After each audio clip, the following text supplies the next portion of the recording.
Chapter 3. It took me a long time to understand where he came from. The little prince, who asked me so many questions, never seemed to hear the ones I asked him. It was things he said quite at random that, bit by bit, explained everything. For instance, when he first caught sight of my airplane, I won't draw my airplane, that would be much too complicated for me, he asked, "What's that thing over there?" "It's not a thing. It flies. It's an airplane. My airplane." And I was proud to tell him I could fly. Then he exclaimed, "What? You fell out of the sky?" "Yes," I said modestly. "Oh, that's funny." And the little prince broke into a lovely peal of laughter, which annoyed me a good deal. I like my misfortunes to be taken seriously. Then he added, "So you fell out of the sky too? What planet are you from?"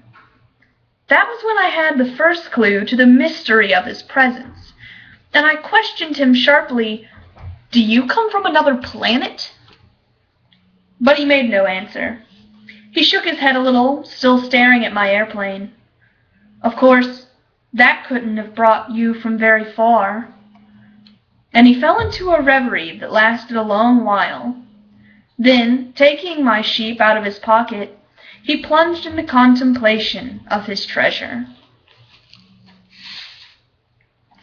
You can imagine how intrigued I was by this hint about other planets. I tried to learn more. "Where do you come from, little fellow? Where is this where I live of yours? Where will you be taking my sheep?" After a thoughtful silence, he answered, "The good thing about the crate you've given me is that he can use it for a house after dark." "Of course, and if you're good, I'll give you a rope to tie him up during the day, and a stake to tie him to." This proposition seemed to shock the little prince. Tie him up? What a funny idea. "But if you don't tie him up, he'll wander off somewhere and get lost." My friend burst out laughing again. Where could he go? Anywhere. Straight ahead.